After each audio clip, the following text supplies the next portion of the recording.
The Duchess who waited 7 years. The crystal chandeliers cast dancing shadows across the masked faces, and somewhere beneath the music and laughter, a heart that had waited 7 years was about to shatter, or finally come alive. My name is Emma Ashford, Duchess of Westmore, and this is the story of how I learned that love doesn't always announce itself with thunderclaps and poetry. Sometimes it whispers so quietly that it takes 7 winters to finally hear it. But let me take you back to that November evening in 1813, to Lady Harrington's masquerade ball, where everything I had carefully constructed was about to crumble like autumn leaves beneath careless feet. I stood at the edge of the ballroom, my silver mask doing little to hide the tension in my jaw. The gown I wore, midnight blue silk that my lady's maid had insisted brought out my eyes, suddenly felt too tight, too revealing, too much like armor I hadn't chosen to wear. "You look like you're preparing for battle, not a ball," my companion, Lady Constance, whispered beside me. At 42, she possessed the kind of wisdom that comes from watching too many hearts break in too many ballrooms just like this one. "Perhaps I am," I replied, my gloved fingers tightening around my champagne glass. "She's here, isn't she?" Constance didn't need to ask who she was. Everyone in London society knew that Lady Eleanor Blackwood had returned from the continent, a widow now, free and hunting, and everyone knew whose attention she sought. "Your husband hasn't left your side all evening," Constance offered, though her tone lacked conviction. That must mean something. I wanted to laugh, but the sound would have been too bitter for this golden room. Yes, Alexander Ashford, Duke of Westmore, had indeed remained by my side tonight. For the first time in 7 years of marriage, he'd offered me his arm, danced with me twice, and spoken to me as though I were more than just the furniture of his life. But I knew why. She had returned. Eleanor Blackwood, née Sutherland, the woman who had jilted him at the altar 8 years ago, leaving him standing in the church like a fool before God and society. The woman he'd married me to forget, though he never had. The woman whose ghost had shared our bed, invisible but always present, for 7 endless years. "Emma." Alexander's voice came from behind me, deep and careful, as it always was when he spoke to me, as though I were made of porcelain and might crack under too much attention. I turned, and my breath caught despite myself. He wore black, as always, but tonight he'd forgone his usual severe simplicity for something more dramatic, fitting for a masquerade. His mask was dark leather, carved with intricate designs that made his grey eyes seem even more penetrating. At 35, he remained devastatingly handsome, all sharp angles and controlled power, and he had never looked at me the way I'd seen him look at her portrait. "Yes, Your Grace?" I kept my voice steady, a skill I'd perfected over 7 years of breakfast conversations about weather and dinner discussions about nothing at all. "I thought you might enjoy some air. The terrace, the Duke of Westmore, how delightful to see you here." The voice cut through our moment like a blade through silk, smooth, cultured, with just enough breathiness to suggest intimacy. Eleanor. She materialized from the crowd like a vision from a fever dream. Her gown was crimson, scandalously red for a widow supposedly in mourning, and clung to her curves like a second skin. Her golden hair cascaded in artful curls, and her mask, decorated with rubies and feathers, somehow made her blue eyes even more striking. She was, objectively, breathtaking, and she knew it. "Lady Blackwood." Alexander's voice had gone cold, but I heard something beneath the ice, something that made my stomach twist. "I wasn't aware you'd returned to London. Only recently." Her smile was cat-like, satisfied. "Italy grew tiresome after dear Thomas passed. I found myself longing for a familiar company." Her gaze flickered to me, dismissive as a hand waving away smoke. "And this must be your wife. How quaint." The word hung between us like a slap disguised as a compliment. "The Duchess of Westmore," Alexander said, and I heard the warning in his tone. But warning against what? Her rudeness or my potential reaction? Of course. Eleanor's curtsy was perfunctory, just barely acceptable by society's standards. "I'd heard you'd married shortly after our Misunderstanding. Misunderstanding. That's what she called abandoning him at the altar to elope with his cousin. It was hardly a misunderstanding, Lady Blackwood, I said quietly, surprised by the steel in my own voice. You made your choice quite deliberately, as I understand it. Something flickered in her eyes.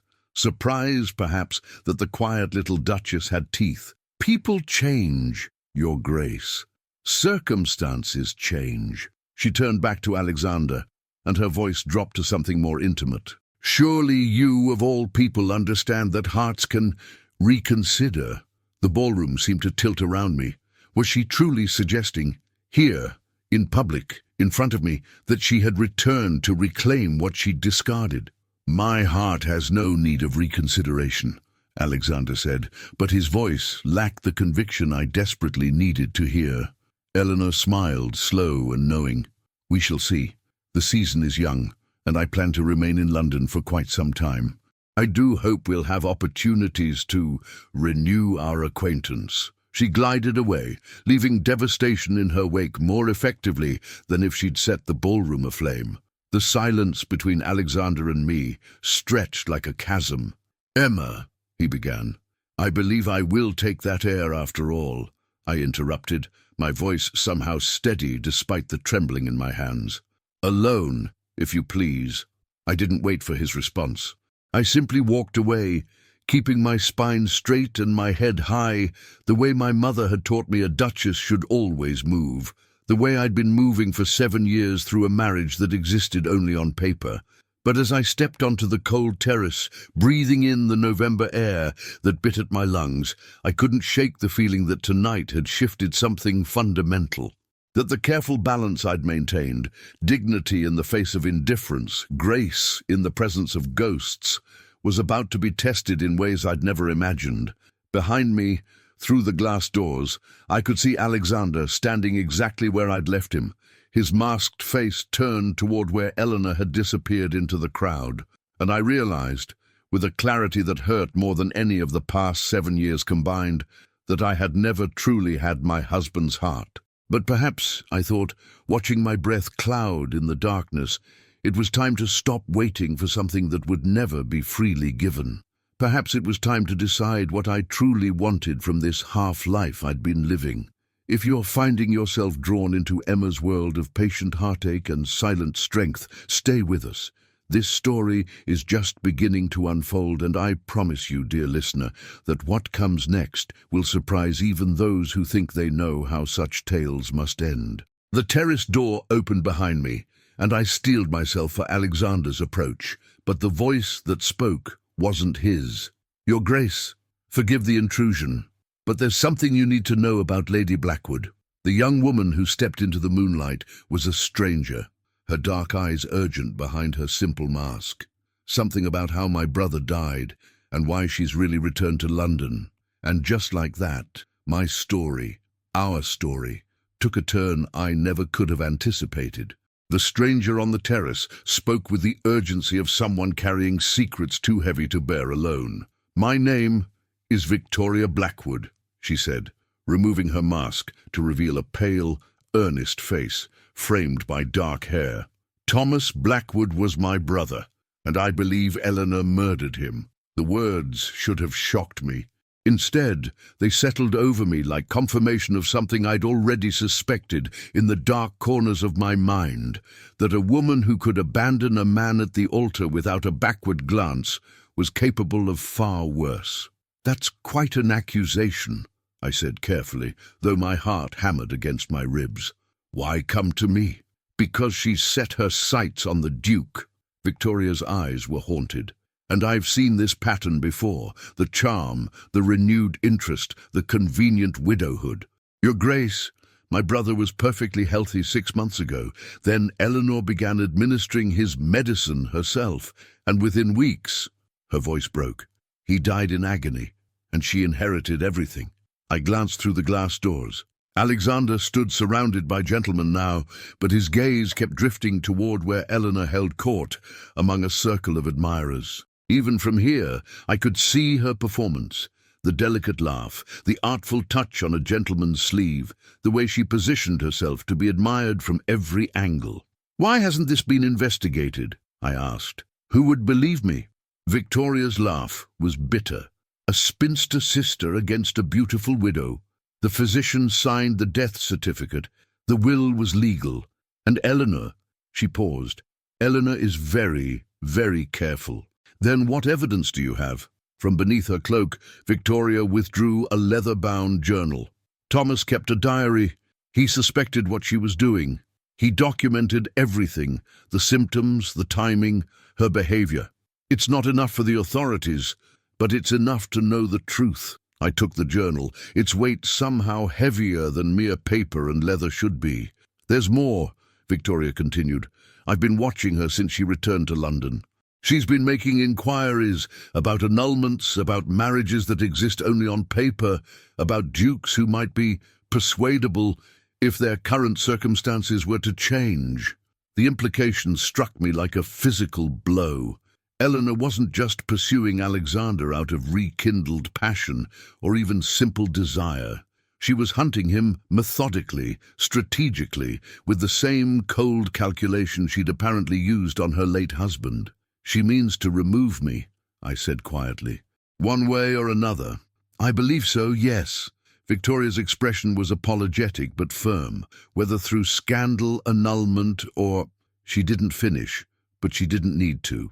The terrace door opened again, and this time it was Alexander, his expression unreadable behind his mask. "Emma, I've been looking for you." Then he noticed Victoria, and his brow furrowed. "Forgive me, I don't believe we've been introduced." "Miss Victoria Blackwood," I said, watching his reaction. "Thomas Blackwood's sister. She has something you need to see." Over the next hour, in the relative privacy of Lady Harrington's library, Victoria told her story again, while Alexander read his cousin's journal. I watched my husband's face as he turned the pages, saw the progression from skepticism to horror to cold, controlled fury. "This is why she's returned," he said finally, his voice hollow. "Not out of affection or regret, but because she's spent Thomas's fortune and needs another. The Westmore estates are considerable," Victoria said gently, "and you, Your Grace, are known to be unattached to your wife." The words hung in the air like an indictment. Alexander's gaze found mine across the room, and for the first time in 7 years I saw something other than polite distance in his eyes. Guilt, perhaps, or recognition of what his indifference had cost us both. "What would you have me do?" he asked, still looking at me. "We cannot go to the authorities without more proof, but we cannot simply ignore— We give her what she thinks she wants," I interrupted, surprised by the steadiness of my voice. "We make her believe she's succeeding." Alexander frowned. "I don't understand." I moved to stand beside him, close enough that I could smell the sandalwood of his cologne, a scent I knew only from passing him in corridors, never from proximity freely chosen. "She believes our marriage is a hollow shell," I said. "She thinks you still pine for her, that I'm merely an obstacle to be removed. What if we showed her otherwise?" Understanding dawned in his eyes. "You want to make her think our marriage has suddenly improved, more than improved. I want her to believe you're desperately in love with me." I turned to Victoria. "You said she's been making inquiries about annulments. Those become significantly more difficult when a marriage is clearly consummated and affectionate." A flush crept up Alexander's neck, but he didn't look away. "You're suggesting we pretend to be a devoted couple.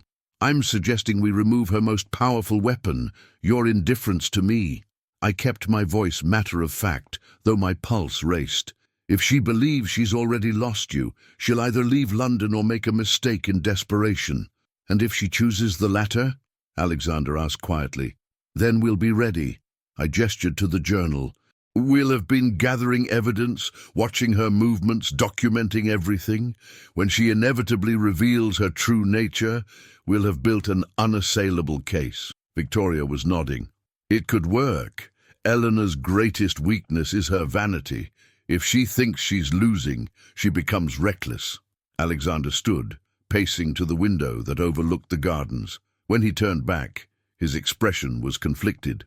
"Emma, this would require proximity between us, public displays of affection, perhaps even sharing." He stopped, unable to finish. "I'm aware of what it would require," I said, lifting my chin. "I entered this marriage 7 years ago knowing full well it was a business arrangement. I'm simply proposing we renegotiate the terms temporarily." "Temporarily," he repeated, and something flickered across his face that I couldn't quite read. "Unless you're unwilling," I continued, proud that my voice didn't waver. "If the prospect of pretending affection for your wife is too distasteful."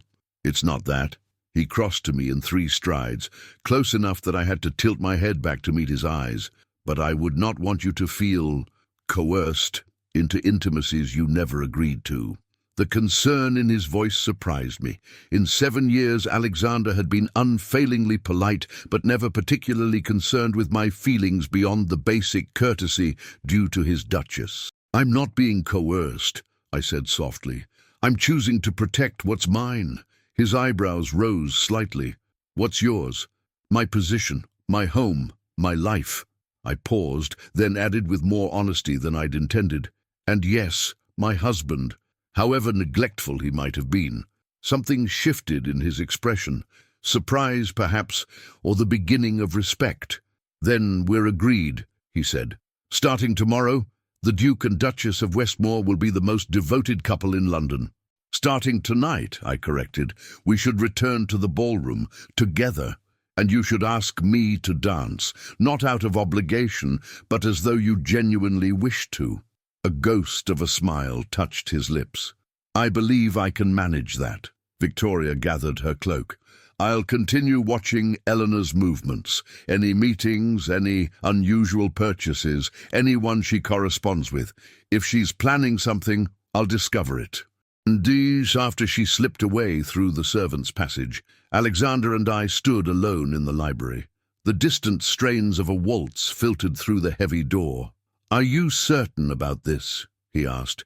"Once we begin this charade, it will be difficult to maintain boundaries. We are both adults, Your Grace. I'm sure we can manage the pretense of affection without it becoming complicated." Even as I said it, I felt the lie of it. Because standing this close to him, seeing the intensity in his grey eyes, feeling the warmth radiating from his body, I was reminded viscerally of why I'd agreed to this marriage 7 years ago. Not just for my family's financial salvation, though that had been the practical reason, but because even then, devastated and cold as he'd been, Alexander Ashford had stirred something in me that no other man ever had. "Emma," he said my name like he was tasting it for the first time. "I owe you an apology. 7 years of—" "Don't!" I held up a hand. "Not now, not when it's prompted by guilt or strategy. If you ever decide to apologize for our marriage, do it when it's real." He nodded slowly, respect clear in his expression. "You're far more formidable than I'd realized. Most people are, when someone finally bothers to look." We returned to the ballroom together, and I felt every eye turn toward us. Alexander kept his hand at the small of my back, possessive, attentive, nothing like the careful distance he usually maintained. Eleanor noticed immediately. I saw her perfect face tighten, saw the calculation flash in her blue eyes as she watched Alexander lead me onto the dance floor. "She's watching," I murmured as he drew me into waltz position. "Good." His hand tightened on my waist. "Let her watch." And then we were moving, and I was reminded that Alexander had always been an excellent dancer, one of the things that had first caught my attention during our brief courtship. His movements were fluid and assured, guiding me effortlessly through the turns.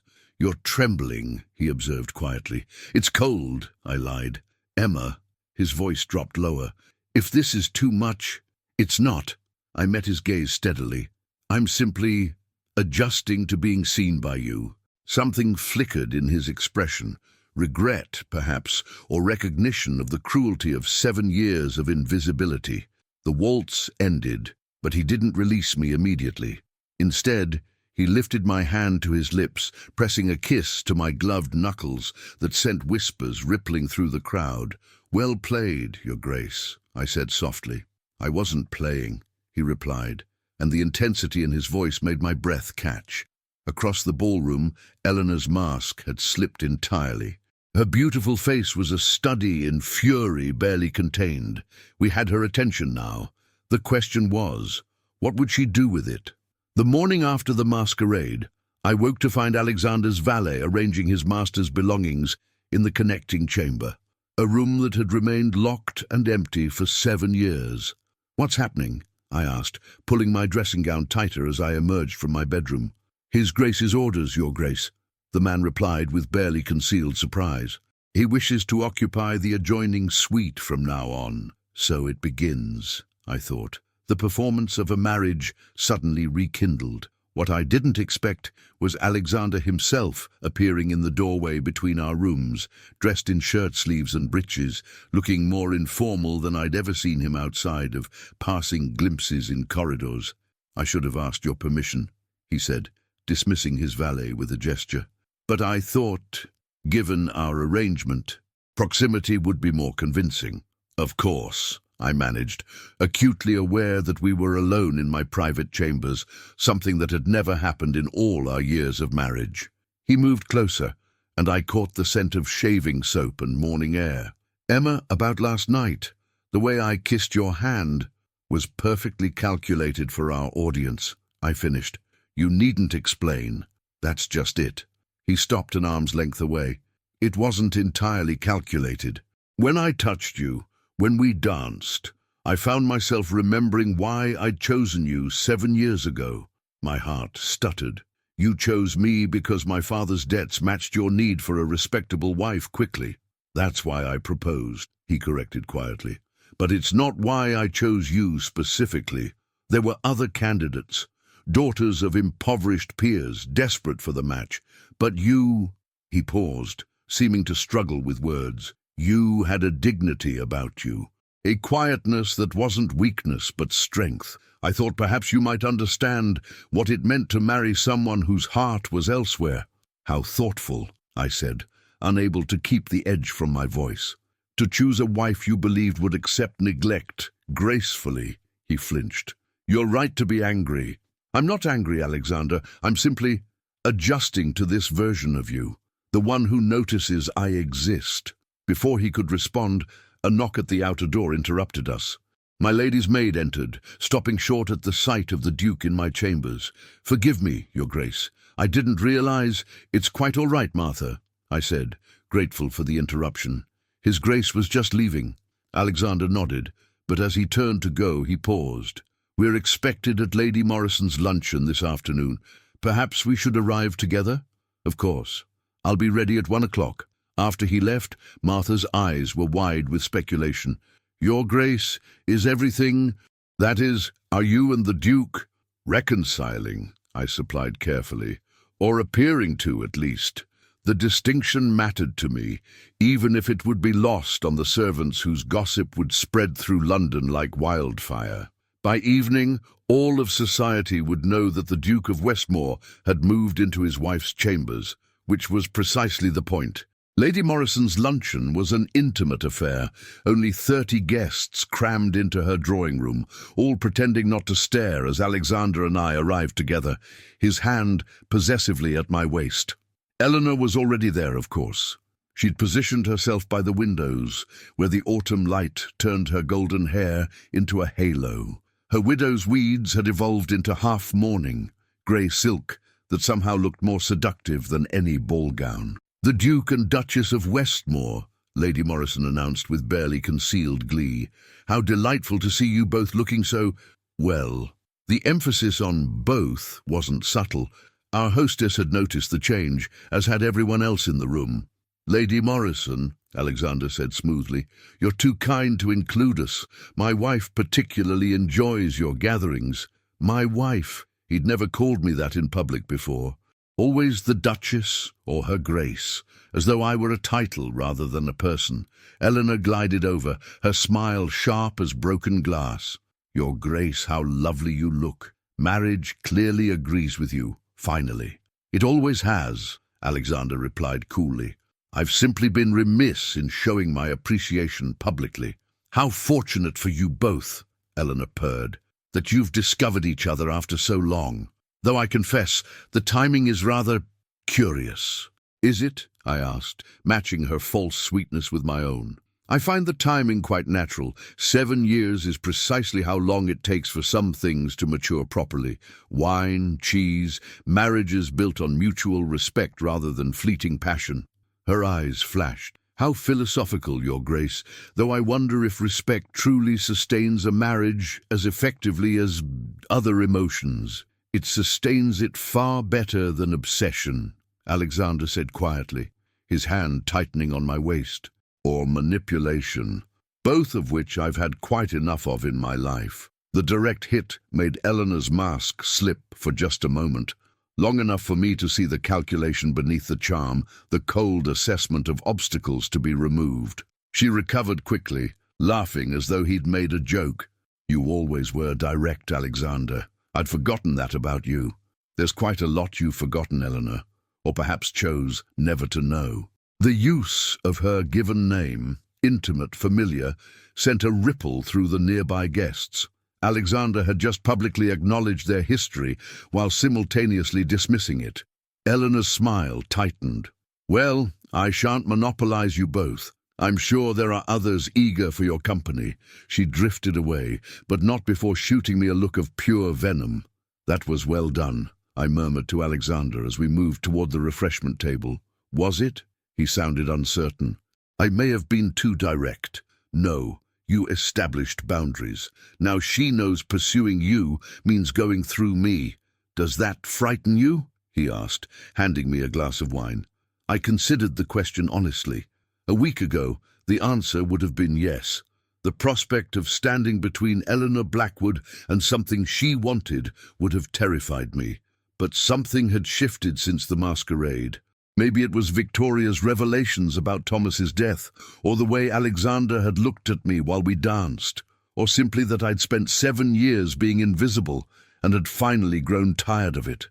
"No," I said, "it doesn't frighten me at all." His expression held something I'd never seen before, admiration perhaps, or the beginning of genuine interest. "You've changed," he observed. "No, you've simply started paying attention." Before he could respond, Victoria appeared at my elbow, looking agitated despite her calm demeanour. She'd been invited as a courtesy, Thomas Blackwood's sister, new to London, seeking to establish herself in society. "Your Grace," she murmured, "might I have a moment? There's something you should see." We excused ourselves, claiming I needed to repair my hair, and slipped into Lady Morrison's library. Victoria immediately withdrew a folded note from her reticule.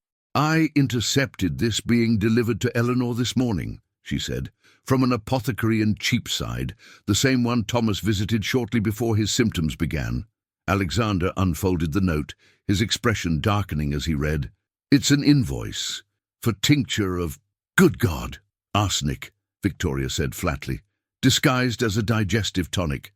The same preparation Thomas was taking." My blood ran cold. "She's already preparing." "But for whom?" Victoria's eyes met mine.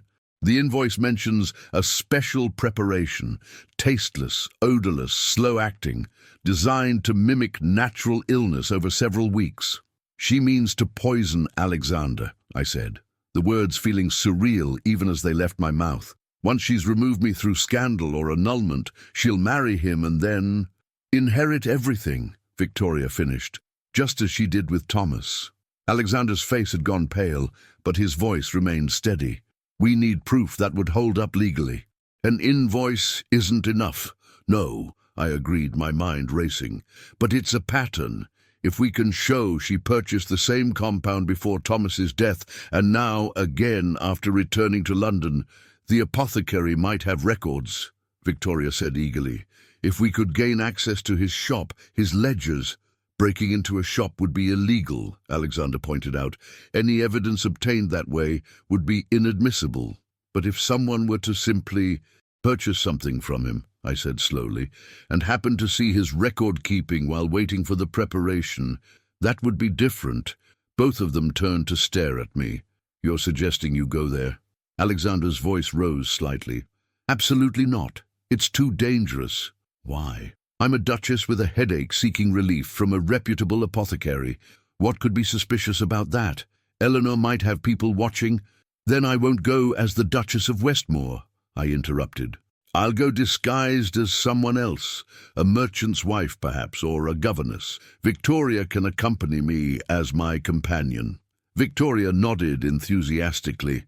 It could work. Eleanor doesn't know I'm working against her, and she certainly wouldn't recognize your grace outside your usual context. This is madness, Alexander said, but I could see him considering it. If something went wrong, then we'd be no worse off than we are now, I countered. Alexander, she means to kill you. We need evidence strong enough to stop her before she acts. He studied my face for a long moment. When did you become so brave? I've always been brave, I replied quietly. You just never noticed because I expressed it through endurance rather than action. Something shifted in his expression, respect deepening into something warmer, more complex. Very well, he said finally, but I'm coming with you, disguised as well. I won't let you walk into danger alone. That would be unwise, Your Grace, Victoria interjected. You're too recognizable even in disguise. Your height, your bearing, anyone who knows you would see through it immediately. She's right, I said, touching his arm gently, but you can have someone watch the shop from a distance. If anything seems wrong, they can intervene. Reluctantly, he agreed. We spent the next hour planning what disguises we'd wear, what excuse we'd give for visiting the apothecary, how we'd create an opportunity to glimpse the records. By the time we returned to the luncheon, Eleanor was holding court among a circle of admirers, her laugh ringing out like bells, or perhaps like a siren's call, beautiful and deadly. She caught my eye across the room and smiled, all charm and confidence. She thought she'd already won. But as Alexander took my hand, threading his fingers through mine in a gesture that sent warmth cascading through me, I realized that something unexpected had happened over the past 2 days. This had stopped being just a performance. Somewhere between the masquerade and this moment, between strategy and proximity, between convenience and genuine connection, the boundaries had begun to blur. And when Alexander looked at me now, I saw something in his eyes I'd never seen before, something that looked dangerously like real affection. Shall we go home? He asked softly. Home. Not return to the house or depart. Home, as though we shared one together. Yes, I whispered. Let's go home. 3 days later, I stood before the mirror in my dressing room, barely recognizing myself. Martha had worked magic with cosmetics and clothing. My auburn hair, usually arranged in elaborate curls, befitting a duchess, now hung in a simple braid beneath a plain bonnet. My gown was respectable but worn, the kind a governess might wear on her half-day off. Spectacles perched on my nose, and I'd darkened the skin beneath my eyes to suggest sleepless nights spent tending demanding children. You look exhausted and poor, Victoria said approvingly. She wore similar attire, though her natural severity made the disguise even more convincing. No one would mistake you for the Duchess of Westmore. That's rather the point, I replied, though my hands trembled slightly as I adjusted the bonnet. A knock at the door made us both freeze. Alexander entered without waiting for permission, a habit he'd developed over the past few days, this casual intimacy that felt both foreign and increasingly natural.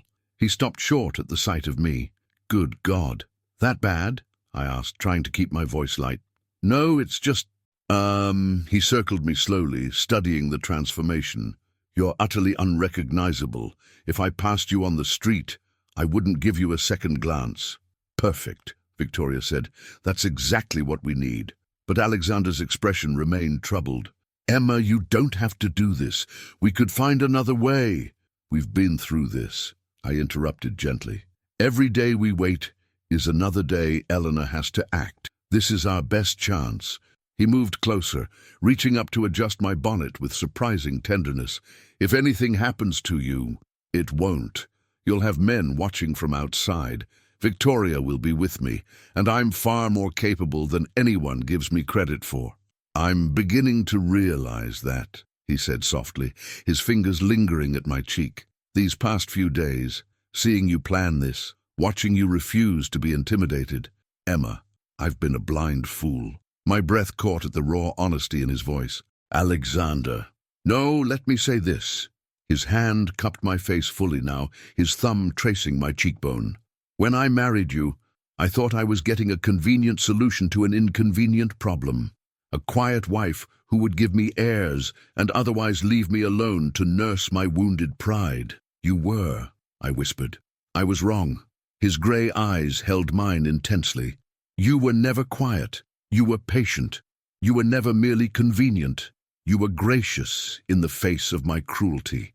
And you were never the problem I needed to solve. You were the answer I was too foolish to see.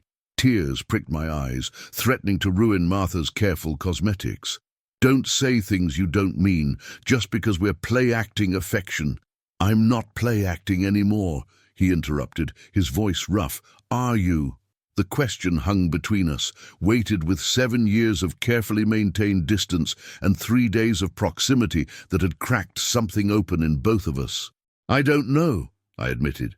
I don't know what's real and what's performance anymore. Then let me be clear. He leaned down, his forehead nearly touching mine.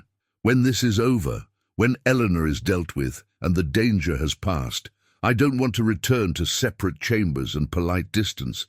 I want to know my wife, the real Emma, not the Duchess I've ignored for 7 years. And if that Emma isn't what you hope? I asked, terrified and hopeful in equal measure. Then I'll spend however long it takes earning her trust again. He pressed a gentle kiss to my forehead. But I have a feeling I'm going to like her very much. Victoria cleared her throat delicately. As touching as this is, we should leave soon. The apothecary closes at 6. Alexander released me reluctantly. My men will be positioned at both ends of Cheapside. If you need help, signal from the window. Remove your bonnet. They'll intervene immediately. We'll be fine, I assured him, though my heart raced. The carriage ride to Cheapside took us through parts of London I'd never seen, the bustling commercial districts where merchants hawked their wares and clerks hurried between offices. So different from the elegant squares and pristine parks of Mayfair. Nervous? Victoria asked as we approached our destination. Terrified, I admitted, but also alive. Is that strange? She smiled. Not at all. There's something clarifying about fear when it serves a purpose. The apothecary shop was tucked between a haberdasher and a wine merchant, its windows displaying colourful bottles and jars. A bell chimed as we entered, and the smell of herbs and chemicals hit me immediately, bitter and medicinal.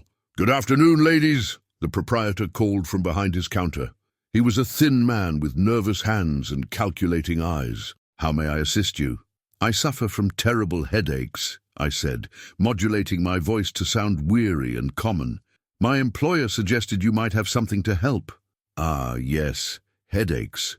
He moved to a shelf filled with brown bottles, very common among ladies in service, the long hours, the strain on the eyes. As he spoke, I let my gaze wander, carefully, casually, taking in the shop's layout. Behind the counter, I glimpsed a large ledger book, its pages covered in cramped handwriting. "This tincture should help," he was saying, holding up a bottle. 2 drops in water before bed, very effective, very safe. "How much?" Victoria asked, playing her role perfectly. 3 shillings. 3 shillings, I exclaimed. "Sir, I'm a governess, not a lady of leisure. Surely there's something more affordable." He frowned, clearly torn between profit and losing a sale. "Well, I suppose I could prepare a smaller quantity." "That would be most appreciated," I said. "My head pains me terribly, but I can't afford such prices." As he moved to his work counter, I edged closer to the ledger, feigning interest in the jars on display near it. Victoria positioned herself to block the proprietor's view of me. "How long have you been in business, sir?" she asked, drawing his attention. "The shop seems very well established." 20 years this November, he replied proudly, grinding something in a mortar. "I serve many of London's finest families." My fingers itched to open the ledger, but I forced myself to wait, to be patient. Then fortune smiled. A customer entered, demanding immediate attention for a sick child. While the apothecary was distracted, I opened the ledger carefully, scanning the pages. The entries were organized by date, with names and purchases listed in neat columns. There, October 15th, Lady E.B., tincture for digestion, special preparation. And further back, March 3rd, 6 months ago. Lady E.B., and same preparation, double strength. Right around when Thomas Blackwood's symptoms would have begun. But I needed more. I flipped back further, my heart hammering, and found it. A notation from 8 years ago, before Eleanor's first wedding. E. Sutherland, now Blackwood, digestive tonic, custom formula. She'd been buying poison for 8 years, long enough to have used it on Thomas, long enough to have planned this from the beginning. If you're still with us, dear listener, I'm grateful, because what comes next will test everything Emma thought she knew about courage, about love, and about how far a woman will go to protect what's hers. "Miss!" The apothecary's voice made me jump. "Are you quite well? You look rather pale." "Just the headache," I managed, closing the ledger smoothly. "It makes me dizzy sometimes." He handed me a small bottle. "1 shilling for this quantity. Use it sparingly. It's quite potent." As Victoria paid, I memorized everything I'd seen. The dates, the notations, the pattern that painted Eleanor as exactly what Victoria suspected. A calculating murderer who'd been poisoning her way to wealth for nearly a decade. We left the shop and hurried toward our waiting carriage. Only once we were safely inside did I allow myself to breathe. "Did you find anything?" Victoria asked eagerly. "Everything," I replied, my hands shaking now that the performance was over. "Dates, purchases, a pattern going back 8 years. She's been doing this since before she married Thomas." Victoria's face paled. "Then she planned it from the start. She married my brother intending to kill him." The horror of it settled over us like a shroud. This wasn't a crime of passion or desperation. It was calculated, methodical, monstrous. "We need to tell Alexander immediately," I said, "and we need to decide how to use this information." But when we arrived at Westmore House, we found it in chaos. Servants rushed about, their faces anxious. Bennett, the butler, practically ran to meet us. "Your Grace, thank God you've returned. His Grace is in his study with the physician. There's been an incident." My blood turned to ice. "What kind of incident?" "His Grace became violently ill after taking tea this afternoon. The physician is with him now." I didn't remember running to Alexander's study, but suddenly I was there, pushing past the doctor, finding my husband pale and sweating on the sofa. "Emma," he managed, his voice weak. "You're safe. Thank God." "What happened?" I demanded, kneeling beside him. The physician answered, "Food poisoning, most likely. His Grace experienced severe stomach cramps, nausea, dizziness, classic symptoms. Fortunately, I was able to administer an emetic quickly. He should recover fully with rest." But Victoria was staring at the tea service on the side table, her face white as paper. "Who prepared the tea?" she asked quietly. "It was sent as a gift," Bennett replied, "from Lady Blackwood, with a note expressing her concern for His Grace's well-being and hoping he would enjoy this special blend from the continent." The room went silent. Eleanor hadn't waited for scandal or annulment. She'd simply tried to kill him outright. "The tea," I said, my voice surprisingly steady despite my racing heart. "Don't let anyone else drink it. And send for the authorities. I believe we have all the evidence we need now." Alexander reached for my hand, gripping it weakly. "You found proof at the apothecary?" "Yes, and now she's provided us with proof of attempted murder." I squeezed his fingers gently. "We have her, Alexander. Finally, we have her." But as I looked at my husband's pale face, at the evidence of how close I'd come to losing him, I realized something that terrified me more than Eleanor's schemes ever could. This had stopped being about protecting my position or maintaining my home. Somewhere in the past week, without my permission or planning, I had fallen irrevocably, terrifyingly in love with my husband. And now I would have to watch him risk everything to bring Eleanor to justice, knowing that if we failed, I would lose not just my marriage, but my heart. The magistrate arrived within the hour, a stern man named Sir Edmund Carruthers, who'd seen enough of London's darkness to believe anything. Alexander, still pale but refusing to remain prone, sat upright as he recounted the events. I remained at his side, my hand in his, no longer for show, but because neither of us seemed able to let go. "You're claiming Lady Blackwood attempted to poison you?" Sir Edmund asked, his skepticism evident. "I'm claiming she sent me tea that made me violently ill within minutes of drinking it," Alexander replied, "and that my wife has evidence of a pattern of similar poisonings." Sir Edmund's gaze shifted to me, assessing. "Your Grace?" I withdrew the notes I'd made from the apothecary's ledger, my hand steady despite my racing heart. "Lady Blackwood has been purchasing a specific tincture from a Cheapside apothecary for 8 years, the same tincture her late husband was taking before his death. The proprietor's records show purchases dating back to before her first marriage. And you obtained these records how, precisely?" "I visited the shop as a customer and happened to observe his ledger while waiting for my purchase," I said carefully. "Nothing was taken or disturbed. I simply remembered what I saw." Victoria stepped forward. "My brother Thomas kept a diary documenting his symptoms and his suspicions about Eleanor. I can provide it for your examination." Sir Edmund was silent for a long moment, studying each of us. "These are serious accusations against a member of the peerage. Lady Blackwood has powerful connections." "And I'm a duke," Alexander interrupted, his voice hard despite his weakness. "With equally powerful connections and a dead cousin whose sister is prepared to testify that her brother was murdered. Not to mention physical evidence of attempted murder currently sitting in my study." "The tea," Sir Edmund said thoughtfully, "which I'm certain will prove to contain the same compound documented in the apothecary's records," I added, "and which was delivered with a note in Lady Blackwood's handwriting." The magistrate stood, pacing to the window. "Even if all this is true, proving intent will be difficult. She could claim ignorance, that the apothecary made an error, that she believed the tea was safe." "Then let's give her an opportunity to confirm her intent," I said suddenly, an idea forming. "Let's let her think she's succeeded." 3 pairs of eyes turned to me. "What are you proposing?" Alexander asked carefully. "We announce that you're gravely ill," I said, my mind racing ahead. "That you've taken a turn for the worse, and the physicians fear for your life. We let Eleanor believe her poison worked." "And then," Sir Edmund prompted, "then we watch what she does next." I looked at Victoria. "If she's as calculating as we believe, she'll make her move quickly, perhaps visit to offer condolences and assess whether I'm vulnerable." "Or try to finish what she started," Alexander said grimly. "Not if we're prepared for her." I turned to Sir Edmund. "Could you have men in the house, hidden, watching?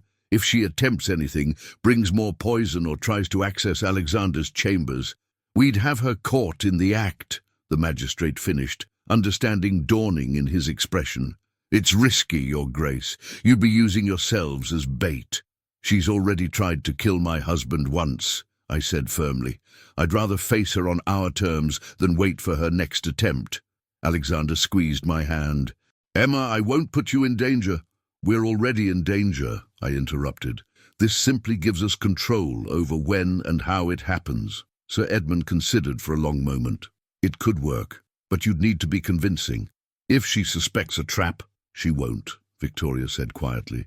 "Eleanor's greatest weakness is her arrogance. She believes herself cleverer than everyone else. She'll see what she expects to see, a dying duke and a helpless duchess." "Very well," Sir Edmund agreed. "But I'll have men throughout the house. At the first sign of genuine danger, we intervene." The plan was set in motion immediately. Word spread through the household that the Duke had taken a terrible turn, that the physicians were grave in their prognoses, that the Duchess was beside herself with worry. Martha proved invaluable, spreading whispers among the other servants that reached the ears of Eleanor's maid within hours. By evening, all of London would know that Alexander Ashford lay dying at Westmore House. Alexander, meanwhile, remained in his chambers, playing his part by refusing all visitors and allowing only myself and the physician access. The strain of the performance showed in the tightness around his eyes, but his resolve never wavered. "You should rest," I told him as twilight deepened outside his windows. "Save your strength." "I'm not actually dying, Emma," he said with a ghost of his usual dry humor, "though I confess I don't feel entirely well." I touched his forehead, checking for fever. The gesture was automatic now, this casual intimacy that had developed between us. "The physician said the effects of the poison would linger for days. You need to take care of yourself." He caught my hand, pressing it to his cheek. "I need you to promise me something. Anything. If Eleanor comes, if she tries anything, promise me you'll call for help immediately. Don't try to be brave or handle her alone." "Alexander, promise me, Emma."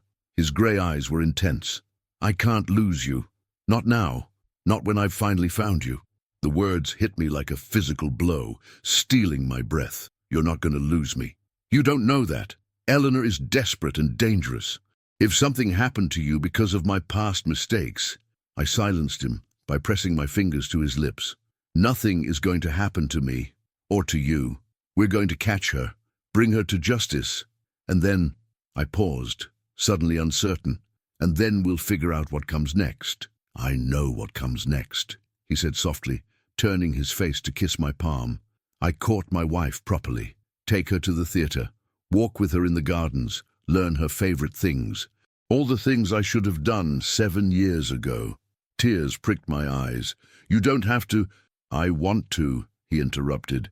"Emma, these past few days with you, really with you, not just existing in the same house, have shown me what I've been missing, what I've denied us both. And when this is over, I intend to spend however long it takes making it up to you." Before I could respond, a soft knock interrupted us. Victoria entered, her expression urgent. "She's here," she whispered. "Eleanor just arrived at the front door, demanding to see the Duke." My heart began to race. "Already? It's barely been 3 hours since word spread." "She's eager," Victoria said grimly, "or perhaps she wants to ensure the job is finished." Alexander started to rise, but I pressed him back down. "Stay here. Look as ill as you can manage. Sir Edmund's men are in position." Blocko 66, the Duchess who waited 7 years. Conclusion.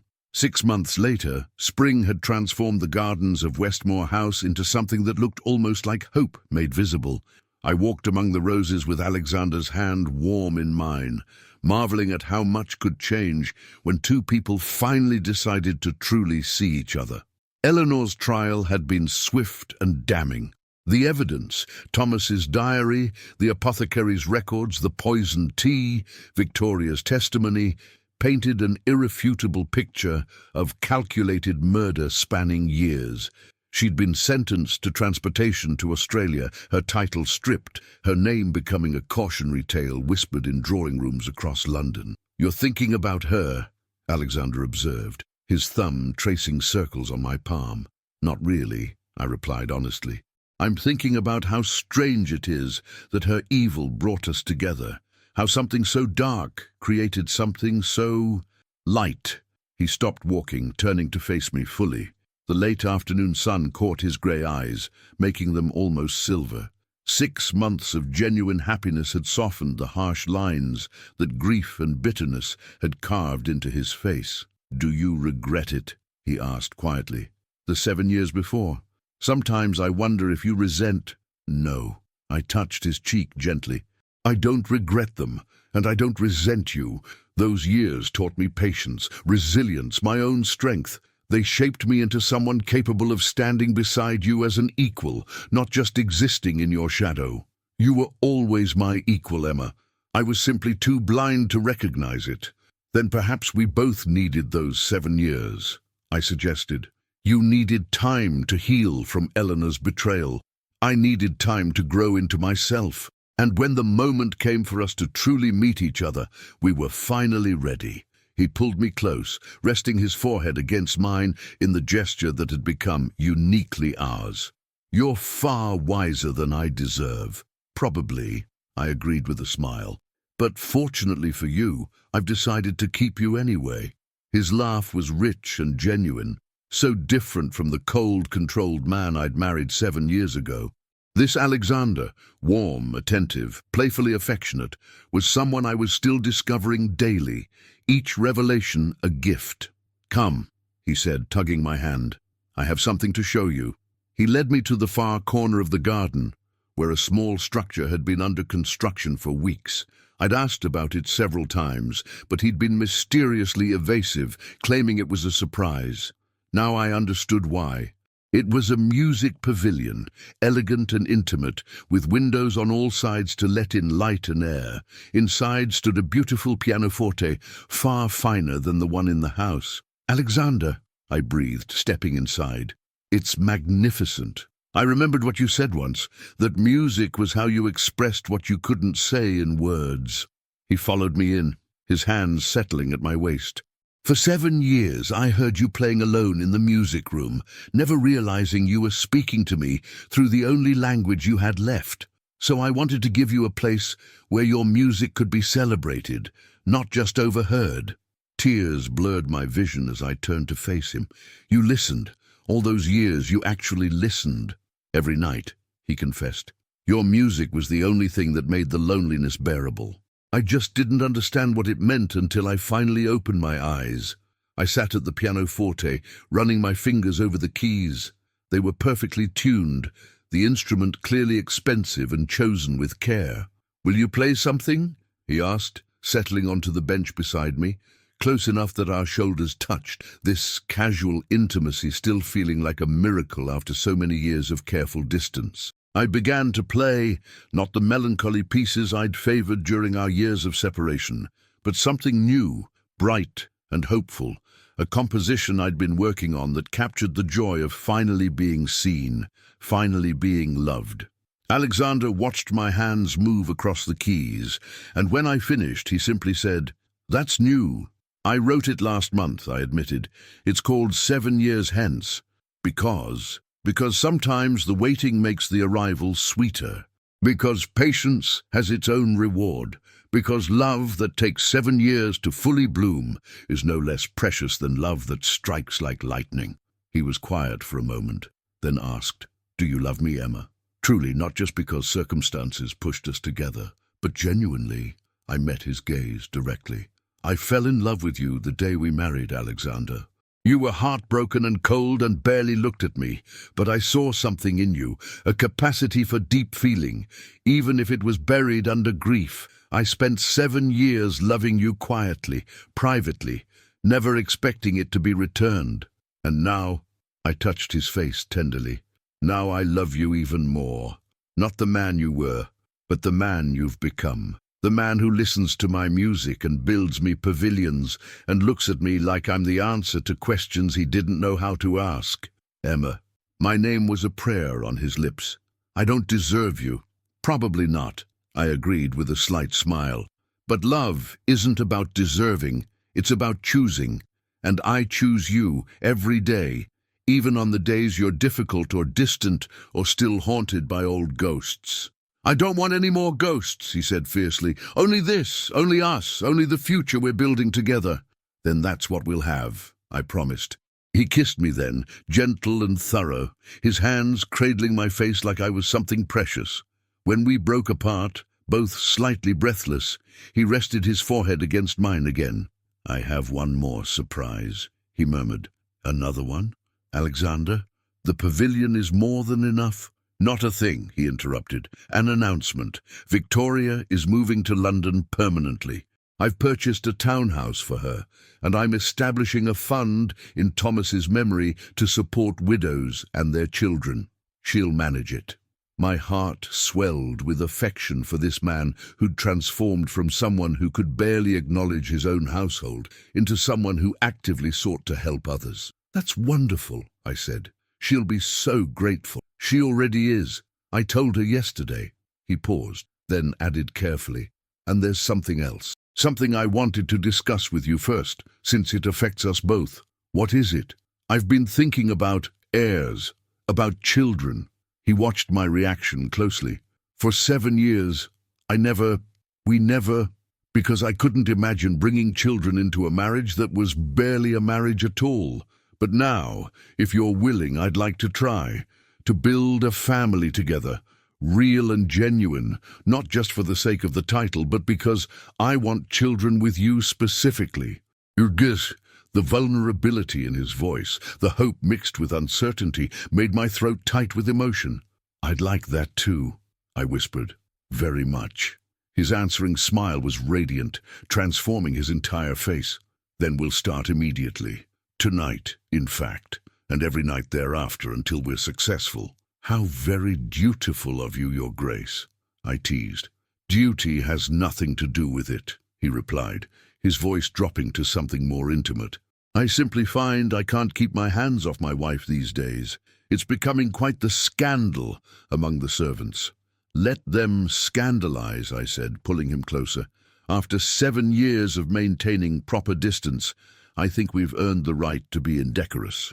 We stayed in the pavilion until twilight painted the sky in shades of lavender and gold, talking and laughing and occasionally kissing like newlyweds rather than a couple married for nearly 8 years.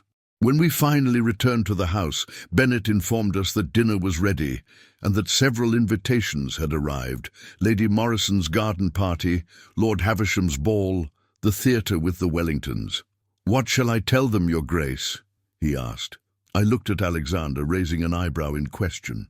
"Accept them all," he said firmly. "It's time London saw the Duke and Duchess of Westmore as we truly are, partners, companions, allies in all things."